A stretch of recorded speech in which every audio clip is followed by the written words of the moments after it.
Hello friend. तो मैं आपको डिस्कस करने जा रहा हूँ डीपीपी नंबर 3 के क्वेश्चंस को कंटिन्यू करूँगा और आज हो सकता है हम लोग फिनिश कर लें। तो मैं डीपीपी स्टार्ट करने जा रहा हूँ। देखिए, हम लोग डीपीपी नंबर 3 और कैसे इसको डिस्कस करना है, इसके लिए आप क्या करेंगे, आप डीपीपी 1 को देख लीजिए। उससे मैंने बताया है कि किस तरीके से अटेम्प्ट करना है हमें डीपीपी को, कैसे सॉल्व करना है। चलिए, तो हम लोग क्वेश्चन नंबर 34 तक डिस्कस कर चुके थे। इसमें 34 तक डिस्कस कर चुके थे। अब हम लोग डिस्कस करेंगे क्वेश्चन नंबर 35 से, और ये कॉम्प्रिहेंशन आपके सामने। Comprehension 2, the figure shown is part of the circuit at steady state. ये पूरा सर्किट स्टडी स्टेट पे है। The potential of the point P, इस पी पॉइंट का पोटेंशियल बताइए। The charge of 2 microfarad capacitor, 2 microfarad, इसका चार्ज कितना है। The current flowing through 3 ohm resistor, 3 ohm, इससे कितना करंट फ्लो कर रहा है ये बताइए। करंट फ्लोइंग थ्रू 3 ओम। इसके बाद ठीक है, 3 क्वेश्चन सॉल्व करता है। क्या करेंगे हम लोग, देखो स्टडी स्टेट पे क्या होगा, इससे तो कोई करंट फ्लो करेगा नहीं। स्टडी स्टेट पे कैपेसिटर फुली चार्ज हो जाता है, तो स्टडी स्टेट से उससे तो करंट फ्लो नहीं करने वाला, तो इससे करंट नहीं फ्लो करेगा। फिर और ये है 10 वोल्ट F4, ये इससे भी कोई करंट नहीं फ्लो करेगा। इसका मतलब इससे जो करंट जाएगा ना, इससे जो करंट जाएगा ऐसे ऐसे, ये जो करंट ऐसे जाएगा ये इसमें आएगा नहीं। और ये जो करंट जाएगा उसके लिए कि ये वायर है और ये वायर है। अब ये वायर है, ठीक है। तो एक काम करते हैं ना कि इससे करंट फ्लो नहीं, व्हाइट बोर्ड पे चलते हैं और इस कैपेसिटर को हटा देंगे क्योंकि उससे करंट नहीं फ्लो करेगा। इस कैपेसिटर को हटा देंगे क्योंकि उससे कोई करंट नहीं फ्लो करेगा। ठीक है, तो चलो व्हाइट बोर्ड पे चलते हैं, क्वेश्चन नंबर 35 से डिस्कशन करेंगे।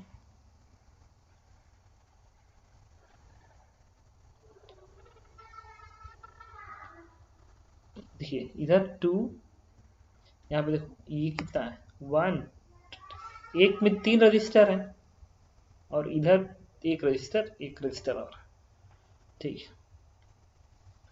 3 रजिस्टर तो बना ले एटलीस्ट, और एक रजिस्टर इधर है और एक रजिस्टर इधर है। फिर और एक रजिस्टर देखो यहाँ पे है, तो एक रजिस्टर आपका ऐसे है।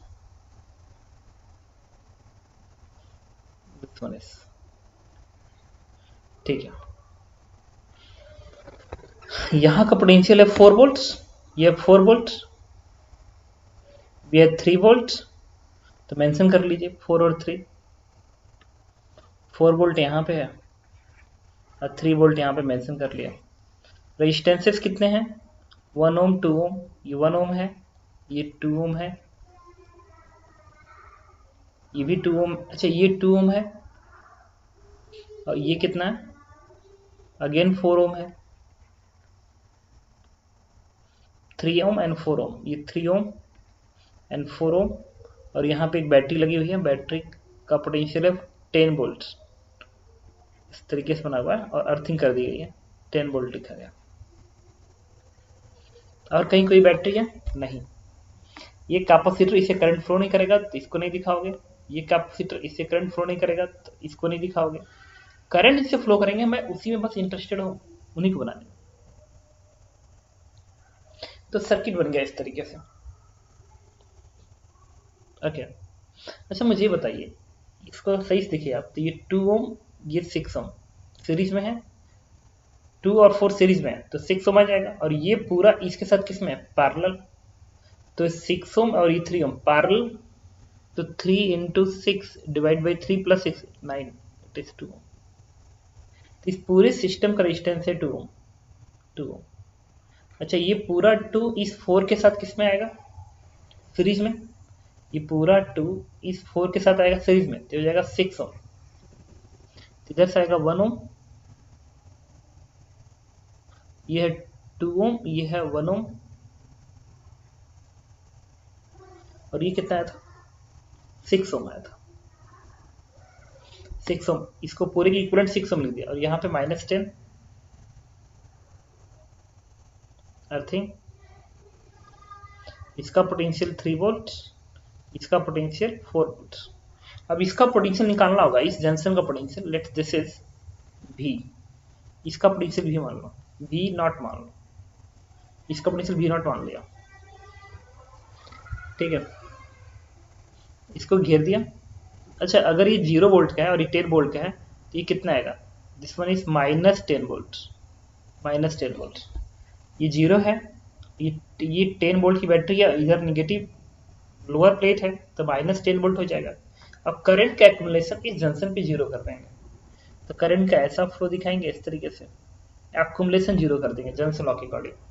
तो इधर से कितना करंट फ्लो करेगा, पोटेंशियल डिफरेंस को रेजिस्टेंस से डिवाइड कर दो, तो बनेगा 3 - V0, 3 - V0 divide by 1, 3 - V0 divide by 1 plus ये कितना करंट फ्लो करेगा, 4 - V0, 4 - V0 डिवाइड बाई 2, फिर ये कितना फ्लो करेगा, ये कितना फ्लो करेगा, तो -10 में से V0 घटा दो, तो -10 - V0 डिवाइड बाई रेजिस्टेंस कितना है 6 है, दैट इज इक्वल टू 0।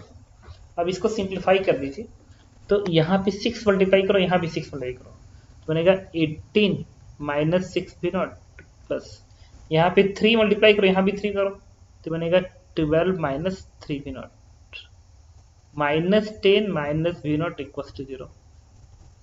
अच्छा, ये 6 V0, ये 3 9 बनेगा, और ये 11, this one is 11 V0 is equal to, अच्छा ये 12 और 18 ये कितना होगा 30, 30 और 10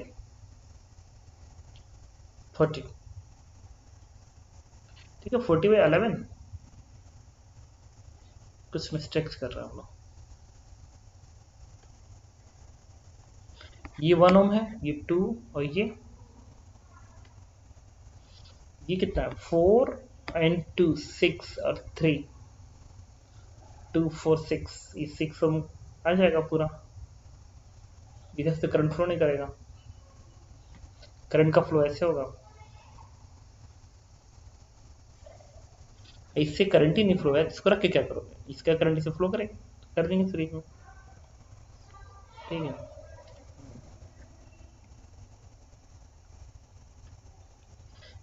तो इसका और 3 और 4 है ना, एक बार चेक करते हैं कैलकुलेशन को,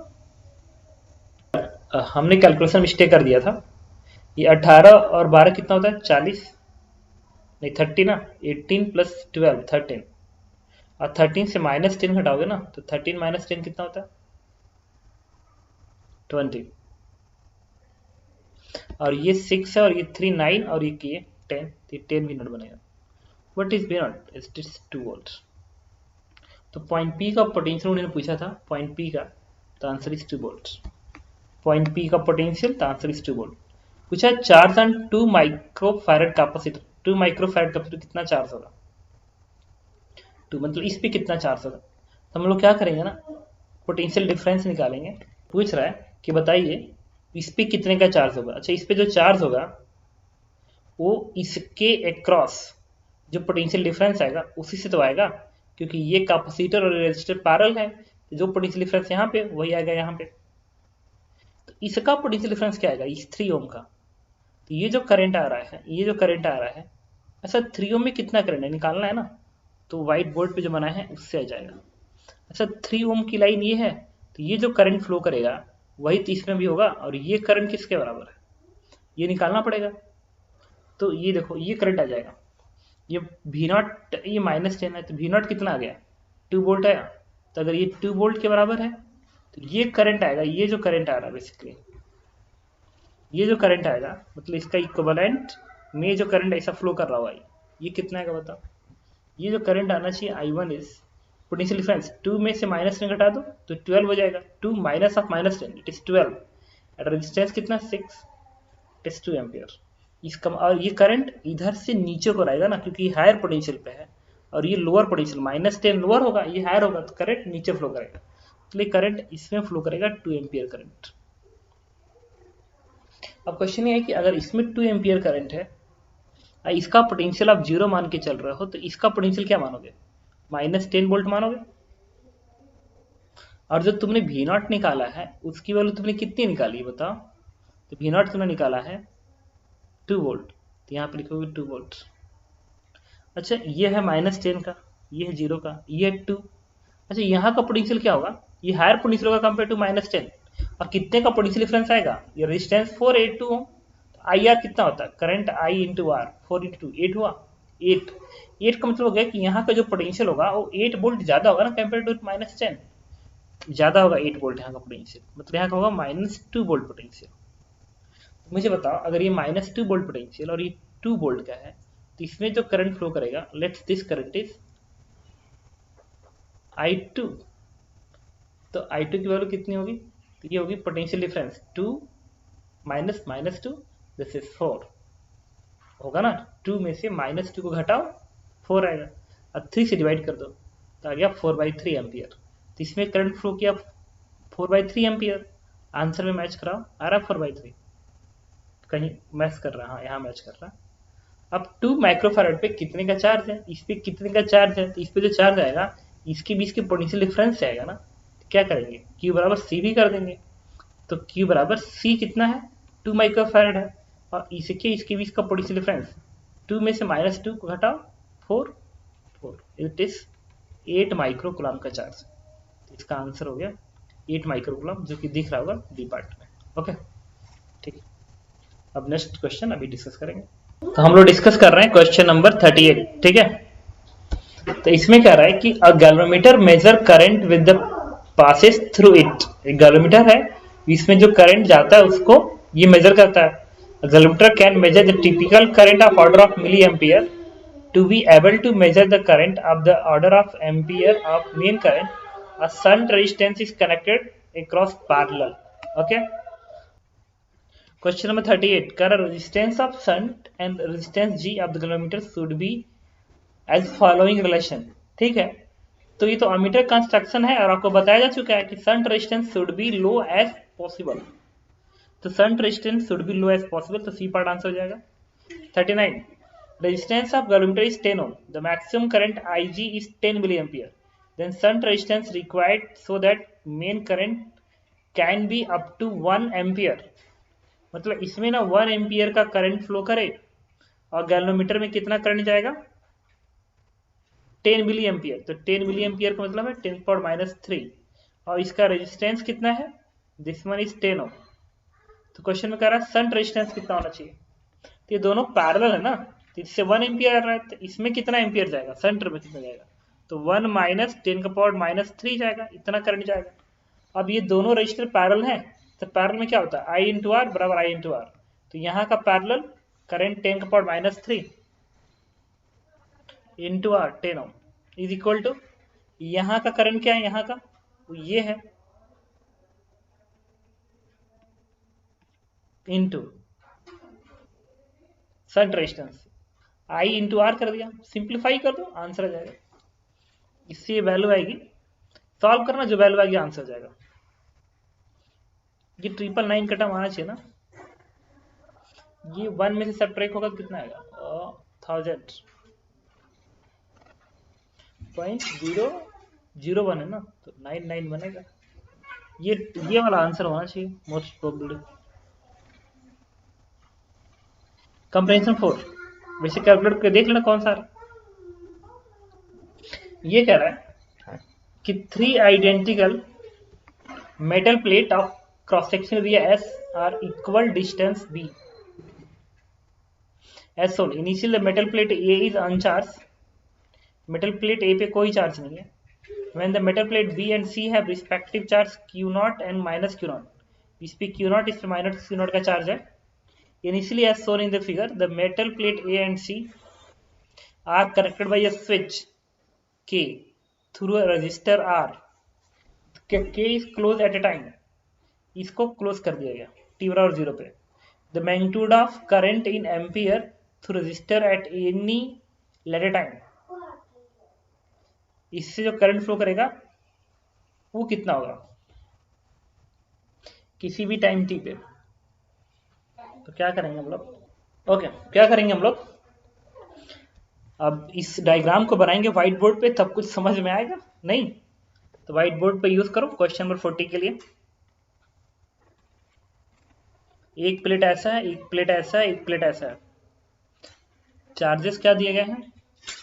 क्यू नॉट, इस पे क्यू नॉट का चार्ज है, इस पे माइनस क्यू नॉट का चार्ज है, और ये न्यूट्रल है। और 20 की दूरी बी और बी है, and cross section area is S. देखिए cross section area is S, equal distance B. बस ठीक है, चलो बताता हूँ।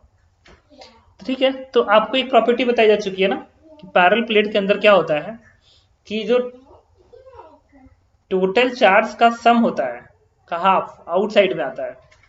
यहाँ पैरेलल प्लेट कैपेसिटर लगे हों, बहुत सारे पैरेलल प्लेट्स हों, तो आउटर मोस्ट सरफेस का चार्ज इक्वल होता है, and that is half of total charge. तो टोटल चार्ज क्या है? ये Q not a minus Q not, तो टोटल चार्ज का सम जीरो हो गया, इसको मतलब आउटर पे जीरो आएगा। ये पहले से न्यूट्रल है तो इस पे कोई चार्ज नहीं रहेगा, इस पे भी कोई चार्ज नहीं रहेगा, इस पे रहेगा क्यू नॉट, इस पे अपोजिट, और आउटर पे जीरो। ये चार डिस्ट्रीब्यूशन है। और पता है ये कैपेसिटर है, बेसिकली कैपेसिटर इस तरीके से बन रहा है, रेजिस्टर करेक्ट करके ऐसे बना हुआ है। ये डिस्चार्जिंग सर्किट है, डिस्चार्जिंग सर्किट। अरे ठीक है, इसका कैपेसिटेंस क्या आएगा? C epsilon naught A by D. Epsilon naught ये एरिया है, एस बाई डी, 20 की दूरी कितनी? बी है। इसका भी कैपेसिटेंस वही आएगा, epsilon naught A by D. ये दोनों कैपेसिटर सीरीज में है ना, तो लगा दो सीरीज वाली प्रॉपर्टी इस तरीके से। ये कैपेसिटर है कैपेसिटेंस सी का जो कि दिया हुआ है यहाँ पे, और एक कैपेसिटर ऐसे, इस पे चार्ज है क्यू नॉट, इस पे चार्ज है माइनस क्यू नॉट। अब इस स्विच को तुम कनेक्ट कर दो बैटरी इसके थ्रू। अब कह रहा है ये करंट बताइए, ये करंट बताइए द फंक्शन ऑफ टाइम। ये तो करंट पता करना है। ठीक है, तो क्या किसी टाइम पे इस कैपेसिटर का चार्ज निकाल लो और कर दो डिफरेंशिएट, आंसर आ जाएगा। ठीक है, तो देखो किसी टाइम पे इसका चार्ज क्यू हो जाता, मान लो क्यू है, क्या लिखोगे? क्यू बराबर इनिशियल चार्ज इज जीरो, नहीं, क्यू बराबर क्यू एस एस 1 माइनस ई का पावर माइनस टी अपन टाउ सी होता है फार्मूला। क्यू एस एस क्या है? एक काम करो, टाउ सी निकालते हैं। टाउ सी क्या होगा? R equivalent into C equivalent, R equivalent R. ये दोनों कैपेसिटर सीरीज में है ना, सीरीज में कितना आएगा? सीरीज में अगर कैपेसिटर है तो सी और सी सीरीज में, तो सी by two.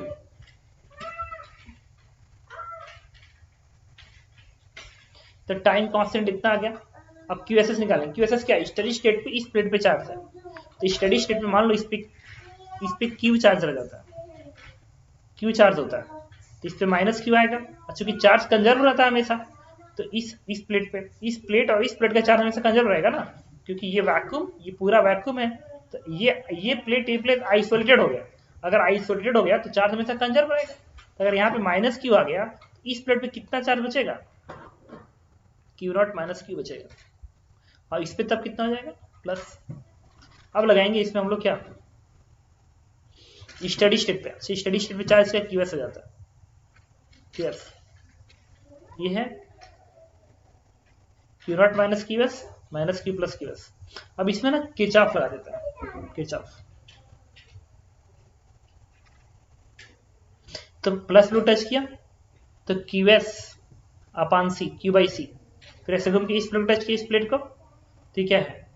Q naught minus Q S upon C आ गया, और सर्किट क्लोज। क्योंकि इससे तो करंट फ्लो नहीं करेगा स्टडी स्टेट पे, current flow will be zero.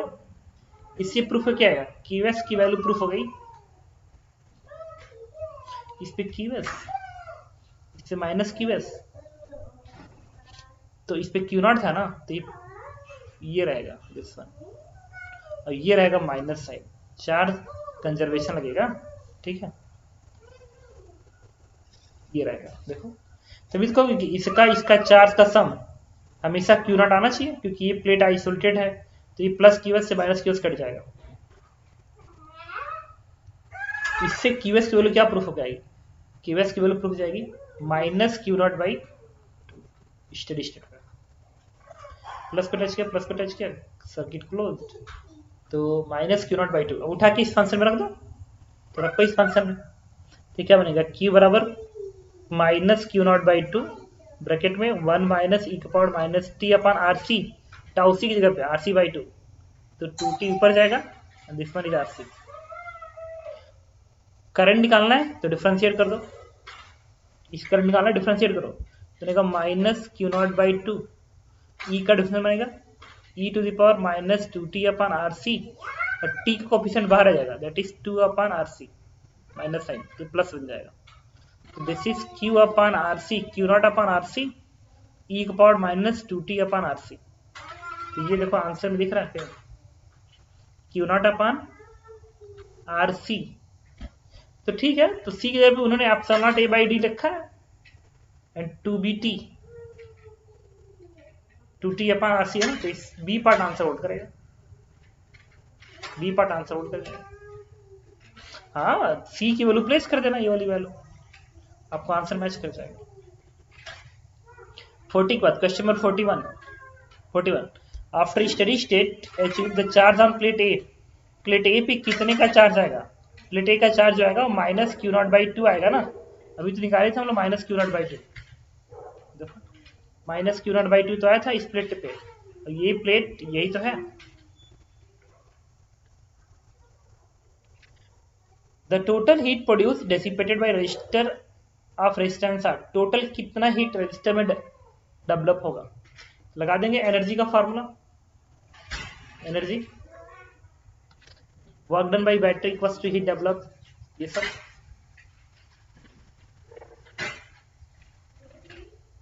तो एक काम करते हैं ना, इसको दोबारा बना लेते हैं। यहाँ पे steady state minus Q naught by to है ना, तो यहाँ पे minus Q naught by to आया, तो यहाँ पे क्यू नॉट बाई टू आएगा, तो यहाँ पे कितना होगा, यहाँ पे होगा क्यू नॉट बाई टू, तभी तो टोटल का चार्ज का सम क्यू नॉट बाई टू रहेगा, और ये बनेगा minus Q naught by to. अब देखो इस सिस्टम की जो एनर्जी डिक्रीज की होगी, इस सिस्टम की जो एनर्जी डिक्रीज करेगी वही तो हीट में कन्वर्ट होगा, बताओ। हाँ, तो सिस्टम की एनर्जी कितनी डिक्रीज की, वही हीट में कन्वर्ट होगा। इनिशियल एनर्जी किस कैपेसिटर के पास है, half Q square by C, half Q naught के स्क्वायर बाई सी माइनस, इसके पास एनर्जी थी, इसके पास तो थी नहीं, इसके पास कितनी एनर्जी होगी, half Q naught by to का होल स्क्वायर बाई सी, इसी का ट्वाइस होगा।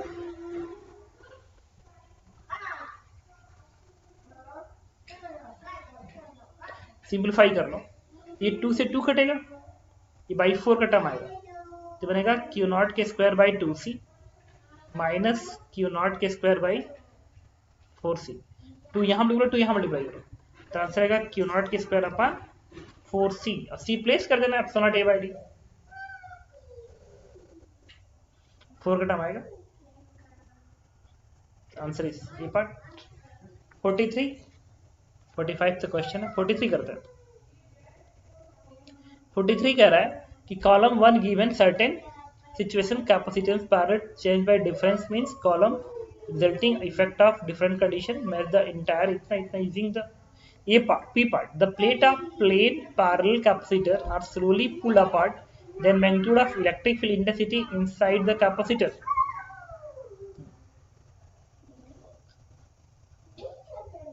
Pull apart. व्हाइट बोर्ड पे फिर चलते हैं, हम क्वेश्चन डिस्कस कर रहे हैं, क्वेश्चन नंबर 43। तो जब इसको तुम दूर करोगे,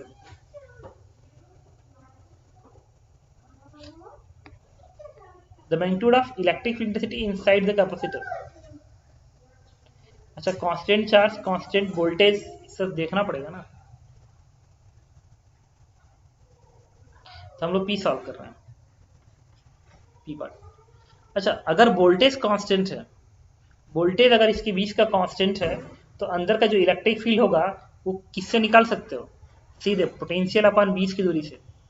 तो वोल्टेज अगर कांस्टेंट है और बीच की दूरी तुम बढ़ा रहे हो, तो डी बढ़ा रहे हो, तो इलेक्ट्रिक फील्ड डिक्रीज करेगा। दूसरा, अगर चार्ज कांस्टेंट है तो इलेक्ट्रिक फील्ड का फॉर्मूला होता है Q upon A epsilon naught, ये होता है। तो जब डिस्टेंस, इसमें डिस्टेंस है ही नहीं है, Q कांस्टेंट है, तो इलेक्ट्रिक फील्ड क्या रहेगा, कांस्टेंट रहेगा। ठीक है, तो इसका आंसर देखो, P का answer The plate of parallel plate capacitor slowly pull apart. The magnitude of electric field density inside the capacitor increases if capacitor is maintained constant charge. गलत कह रहा है. Decreases if capacitor is maintained constant charge. गलत कह रहा है. Increases if capacitor is maintained constant difference. Yes, ये सही कह रहा है. मतलब P का क्या आना चाहिए? इंक्रीज नहीं, डिक्रीज करेगा. डिक्रीजेस, P का 4 होना चाहिए. Decreases if capacitor maintain at constant potential difference. ना, ये तो बताया हूं. देखो, डिक्रीजेस. इसके बाद एक और क्वेश्चन बता देता हूं.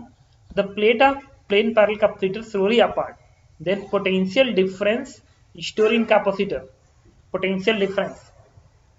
अच्छा, अगर कांस्टेंट चार्ज रखोगे तो पोटेंशियल पे क्या असर पड़ेगा? तो इलेक्ट्रिक फील्ड. पोटेंशियल डिफरेंस क्या होता है? इलेक्ट्रिक फील्ड इंटू बीच की दूरी होती है. तो पोटेंशियल कांस्टेंट में तो कांस्टेंट रहेगा, तो कांस्टेंट ही है. लेकिन क्यू कांस्टेंट के केस में क्या रहेगा? इलेक्ट्रिक फील्ड कांस्टेंट है.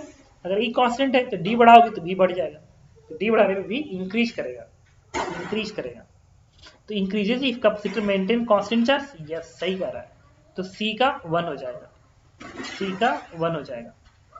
सी का नहीं, पी क्यू का 1 हो जाएगा. तो क्यू का 1 हो जाएगा. तो देखो इसी में ऑप्शन हो जाएगा. P का 4 है और Q का 1 होना चाहिए. तो D पार्ट सही जा रहा है. उसी तरीके से तुम R बताना है. The capacitor and air field parallel plate capacitor inserted dielectrics. तो क्या असर पड़ेगा? चलो डाइलेक्ट्रिक इंसर्ट करके आपको बता देता हूँ इस क्वेश्चन को, फिर नेक्स्ट क्वेश्चन बाद में करते हैं.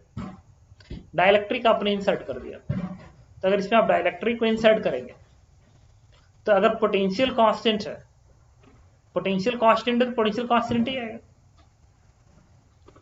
और अगर चार्ज कांस्टेंट है, क्यू कांस्टेंट है, तो अंदर का इलेक्ट्रिक फील्ड फॉर्मूला क्या होता है? क्यू अपन के एप्सिलॉन होता है. तो डाइलेक्ट्रिक इंसर्ट करने पे इलेक्ट्रिक फील्ड डिक्रीज करेगा अगर चार्ज कांस्टेंट रहेगा तो. अब पोटेंशियल कांस्टेंट है तो कोई असर नहीं पड़ेगा. तो डिक्रीज का टर्म आना चाहिए चार्ज कांस्टेंट पे. Decreases if capacitor maintain and constant, मतलब 2 होना चाहिए. तो आर का आंसर 2 होना चाहिए. तो आर का आंसर 2 हो गया. उसी तरीके से आप एच डिस्कस कर लेना. Dielectric slab is inserted and air filled capacitor, the potential difference store in the capacitor. Dielectric slab inserted inside a air, the potential energy की बात कर रहा है. Okay, potential energy. तो पोटेंशियल एनर्जी कितनी होती है? तो half Q square by C, charge constant पे, और पोटेंशियल भी क्या होगा? Half C V square. और पता है डाइलेक्ट्रिक करोगे तो सी बढ़ेगा, तो सी बढ़ेगा तो यू बढ़ेगा. अगर भी कांस्टेंट है तो, भी कांस्टेंट है तो, और क्यू कांस्टेंट है तो, अगर क्यू कांस्टेंट है तो, अगर क्यू कांस्टेंट है तो सी बढ़ेगा तो यू डिक्रीज करेगा. बशर्ते चार्ज कांस्टेंट है तो. अब देखो क्या कर रहा है? Increases if capacitor maintain the constant charge. Constant charge पे डिक्रीज कर रहा है. देखो डिक्रीज कर रहा है, गलत कर रहा है. डिक्रीज करेगा अगर, ना गलत कर रहा है. डिक्रीज अगर कांस्टेंट चार्ज पे क्या करेगा? डिक्रीज करेगा. कांस्टेंट चार्ज पे डिक्रीज करेगा. Decreases if capacitor maintain constant charge. तो इसका 2 आंसर जा रहा है. इसका 2 तो खैर इसमें दिख नहीं रहा है. एक और ऑप्शन देख लेते हैं. 3 option most appropriate. Increases if capacitor maintain at constant potential drop. तो सही कर रहा है. वी कांस्टेंट होगा तो यू इंक्रीज करेगा. तो D part is correct answer. Okay, अच्छा इस क्वेश्चन का भी हम लोग डिस्कस करते हैं. ओके, तो हम लोग क्वेश्चन डिस्कस कर रहे हैं. Question number 44. तो 44 में कह रहा है क्या circuit involve the 5 ideal cell. 5 ideal cell है, 1 2 3 4 एंड 5. और कैपेसिटर्स हैं 1 माइक्रोफैरड का resistance R1 R2 and 20 Om. R1 R2 और 20 ओम का रेजिस्टर है कहीं ये K1 है, ये K2 है, D है. कह रहा K2 is open, K1 is closed, K1 is in position C, K1 C के पोजीशन पे, K2 ओपन है. तो potential point A is greater than that of B, current through R1 downward, ये सब डिस्कस करना है. ठीक है, तो देखिए व्हाइट बोर्ड पे चलते हैं इसको समझने के लिए डायग्राम को।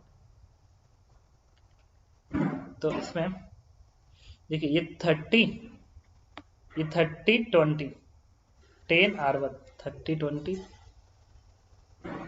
ठीक है। मैं व्हाइट बोर्ड पे डायग्राम बनाने जा रहा हूँ।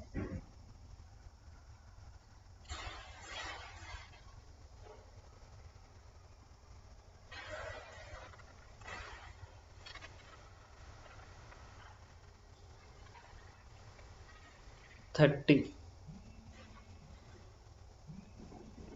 10 1 सेकेंड, क्वेश्चन रीड करते हैं। कह रहा है K2 is open and K1 is position C। K2 open है और K1 C के पोजीशन पे है।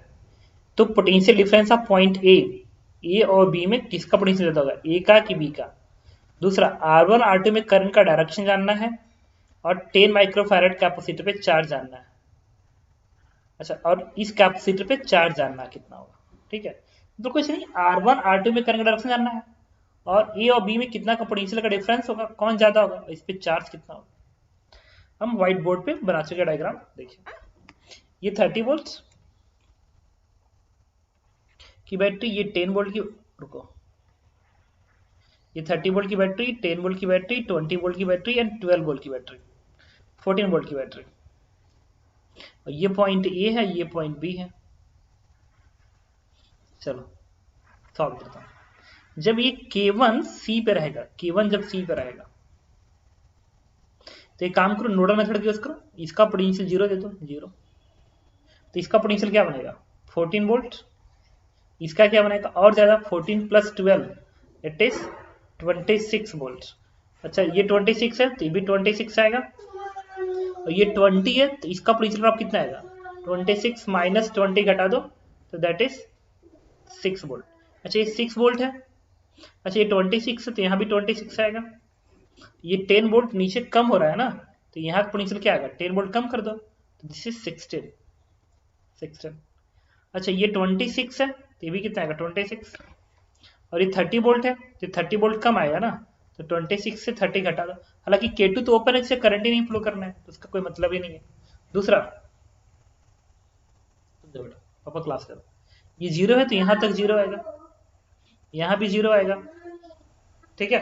अब देखो, ओके, तो देखो ए और बी में किसका पोटेंशियल ज्यादा है, तो ए का ज्यादा है बी से, तो ए का पोटेंशियल बी से ज्यादा आ गया। इसमें पहला पार्ट क्या था, पी का, पी में ए का पोटेंशियल बी से ज्यादा होगा, मतलब पी का 1 होगा, पी का 1 होगा, ए का पोटेंशियल बी से ज्यादा, तो पी का 1 होना चाहिए। एक देख रहा हूँ डी पार्ट दिख रहा है, डी पार्ट आंसर होना चाहिए पी का 1, मैच कर यहीं पे, ठीक है। बाकी तो तुम समझ ही गए होगे, बताता हूँ। तो पी का, ए का पोटेंशियल बी से ज्यादा होगा, ये 16 है, ये 0 है तो करंट नीचे फ्लो करेगा, ये 6, ये 0 तो करंट डाउन फ्लो करेगा। और यहाँ कैपेसिटर का चार्ज क्या है, Q बराबर CV, तो C क्या है 1, पोटेंशियल डिफरेंस क्या है 16 माइनस 6 इट इज 10, तो 10 माइक्रोकूलम का चार्ज आएगा। सारा ऑप्शन हो गया। इसके बाद Q part, K2 is open, K1 is in position D, K1 अगर D के पोजीशन पे तब बताइए। फिर वही काम करेंगे, इस स्विच को यहाँ पर लगा देंगे, फिर इसको 0 मान लेंगे, फिर ये 12 ऐसे करके पता कर लीजिए। तो कुछ नहीं, चीजें एकदम सेम बनेगी। जब इस K1 को तुम यहाँ लगा दोगे, मतलब इसको हटा के तुम यहाँ लगा दो, यहाँ लगा दोगे, तो अब जो 0 तुमने इसको माना था, इसको मान लो। हालांकि फर्क नहीं पड़ता है, इसको 0 मान लो, कोई फर्क नहीं पड़ता है, क्या फर्क पड़ता है, 0 रहेगा, ठीक है। तो ये 14, बाकी कोई दिक्कत नहीं है, सब ऐसे ही रहेगा। फिर वही करंट नीचे और ये 10, और सब कुछ आंसर में कोई अंतर नहीं, एवरीथिंग विल बी सेम। क्यों, क्योंकि इसका 0 माने हो तुम, तो इसका 14 बनेगा, 14 तो इसका 20। हाँ, इसमें यहाँ प्रॉब्लम है करंट पे, ये 14 है ना, तो ये 14 बनेगा, ये 14 बनेगा, ये 14 बन जाएगा, क्योंकि ये ऐसे आएगा ना, ये सेम पोटेंशियल देगा, सेम पोटेंशियल, तो ये 14, ये 14। तो फिर अंतर क्या होगा, ये 14 है तो इसमें तो करंट डाउन रहेगा क्योंकि कम है, लेकिन इसमें करंट अब ऊपर फ्लो करेगा, तो इसमें करंट ऊपर फ्लो करेगा और इसका पोटेंशियल इससे ज्यादा होगा। अब इसके ऑप्शन देख लो। अब जो डी पार्ट तुम मार्क कर रहे हो उसमें Q का 4 आना चाहिए। Q का 4 का मतलब 10, ऑफ कोर्स सही कह रहा है। K2 is closed and K1 is position C। K1 C position पे और K2 क्लोज कर दिया गया। इसको क्लोज कर दिया तुम्हें, तो तुम इसे हटा दो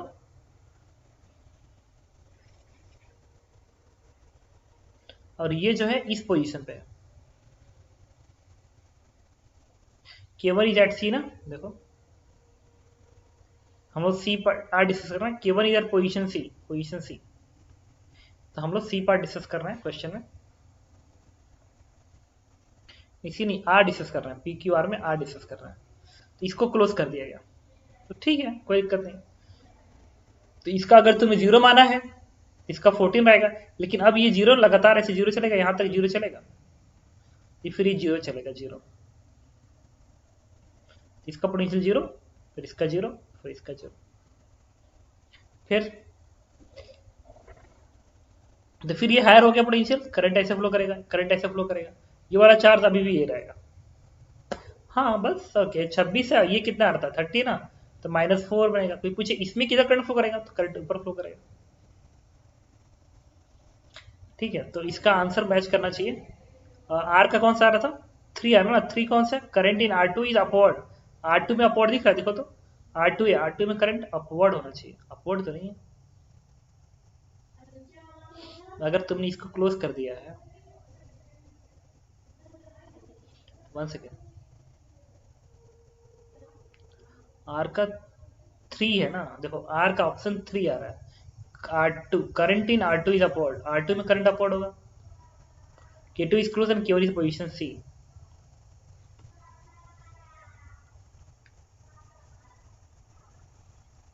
ये 0 है तो यहां तक लगातार 0 चलेगा, 0, ये 14, तो 20, ये 26, तो 26, तो 26 आएगा, तो करंट डाउनवर्ड आएगा इसमें। R1 में करंट भी डाउनवर्ड चलेगा, तो इसमें प्रॉब्लम है। 1 सेकेंड, ओके, इसके बाद इस part K2 is closed and K1 is at D, K1 D पे है, ठीक है, तो फिर R2 में करंट ऊपर की ओर जाएगा, ये तो फिक्स है, इसमें करंट ऊपर की ओर जाएगा। तो S का 2 है ना, तो S का 2 करंट R1 में डाउनवर्ड है, ये तो डाउनवर्ड आ ही रहा था। ठीक है, पोटेंशियल डिस्ट्रीब्यूट करके सॉल्व करना, आंसर जो आ रहा है वही आंसर होगा। ठीक है, और अगर ये आंसर नहीं मैच कर रहा है तो इसको चेंज कर लो। आर पे क्या आ रहा था अपना, R2 में करंट डाउनवर्ड था ना, डाउनवर्ड था, तो ये अपवर्ड नहीं होना चाहिए, R2 में करंट डाउनवर्ड होना चाहिए, दिस वन इज डाउनवर्ड, ये डाउनवर्ड होना चाहिए। 45 पे आता है, column 1 list the field regions, column 2 list the path of charge Q and mass m the path. अच्छा, only electric field is present, particle का पाथ कैसा होगा, particle can move on straight line, of course कर सकता है move. Column 1 lists the field in region, column 2 lists the path of charged particle Q and mass m with the particle can move। ठीक है, P का answer क्या हो सकता है, P का आंसर हो सकता है particle can move on straight line, of course. Particle can move on circle, नहीं, सिर्फ इलेक्ट्रिक फील्ड की वजह से सर्किल पर कैसे मूव करेगा। Particle can move on parabolic path, of course कर सकता है, वो तब करेगा जब इलेक्ट्रिक फील्ड और वेलोसिटी में कोई एंगल बन गया तो पैराबोलिक हो जाएगा, इसलिए कि इलेक्ट्रिक फील्ड कांस्टेंट है तो एक्सेलरेशन कांस्टेंट हो जाएगा, एक्सेलरेशन कांस्टेंट हो गया तो एक्सेलरेशन वेलोसिटी सेम डायरेक्शन हुआ तो पाथ स्ट्रेट लाइन होगा, और एक्सेलरेशन वेलोसिटी में कोई एंगल बन गया तो पाथ क्या होगा, पैराबोला। जैसे जी ग्रेविटेशनल, यानी gravitation acceleration due to gravitation, G की बात कर रहा हूँ, अगर जी और वेलोसिटी सेम डायरेक्शन में है या अपोजिट डायरेक्शन में है तो स्ट्रेट लाइन होता है, और कोई एंगल होता है तो मोशन क्या होता है, पैराबोलिक है, प्रोजेक्टाइल मोशन पैराबोलिक है। Only magnetic field is present, अगर फील्ड प्रेजेंट है, सिर्फ field, only magnetic field B is present, the particle can move in, of course कर सकता है, वेलोसिटी और मैग्नेटिक फील्ड एक ही डायरेक्शन में हो जाए या एंटी पैरेलल तो मैग्नेटिक फोर्स 0 हो जाएगा, क्यों बी क्रॉस बी 0। अगर वेलोसिटी और मैग्नेटिक फील्ड एक ही डायरेक्शन में या अपोजिट है तो क्यों बी क्रॉस बी इज 0, तो अगर मैग्नेटिक फोर्स 0 हो गया तो मोशन क्या होगा, स्ट्रेट लाइन, तो 1 पॉसिबल है। Can move on circle, of course ये तो हम जानते ही हैं, 2 कैन मूव ऑन सर्कल, ये तो होता ही है। पैराबोलिक पाथ पे नहीं मूव करेगा, इसलिए क्योंकि उसके लिए तुम्हें एक्सेलरेशन क्वेश्चन करना पड़ेगा, जो कि नहीं रहेगा, एक्सेलरेशन का वेक्टर चेंज होता रहेगा। Particle can remain at rest, अगर वेलोसिटी 0 है तब रेस्ट पे रहेगा, क्योंकि मैग्नेटिक फोर्स भी 0 रहेगा। कैन मूव, इसका आंसर 4 भी जा सकता है, कोई बहुत बड़ी बात नहीं है, बट 4 लिस्ट एप्रोप्रिएट लगेगा। आर ओनली ग्रेविटेशनल जी, सिर्फ जी प्रेजेंट है, particle can move straight, of course straight line. फिर particle move on circle, no. Particle parabolic path, yes. Rest, फेंक में मत करो, ये लिखना तो सही नहीं है। 1 सेकेंड,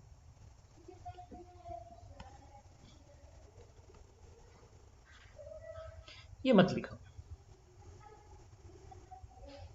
ये रहने वो उतने अप्रोप्रिएट लग नहीं रहा। S both electric field and magnetic field present, दोनों इलेक्ट्रिक फील्ड और मैग्नेटिक फील्ड दोनों प्रेजेंट है, तो particle can move straight line, of course जा सकता है। ये कब जाएगा, जब इलेक्ट्रिक फोर्स और मैग्नेटिक फोर्स एक दूसरे को बैलेंस कर देंगे, ताकि नेट फोर्स 0 हो जाए, तो मोशन स्ट्रेट लाइन।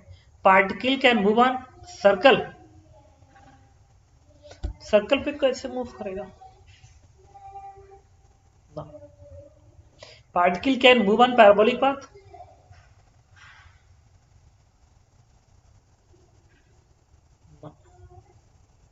रेस्ट ना। पैराबोलिक के लिए एक्सेलेरेशन कांस्टेंट होना चाहिए, एक्सेलेरेशन कांस्टेंट कब आएगा, आ सकता है, पता है कैसे, ये बन सकता है, एक्सेलरेशन कांस्टेंट आ सकता है। कैसे आ सकता है,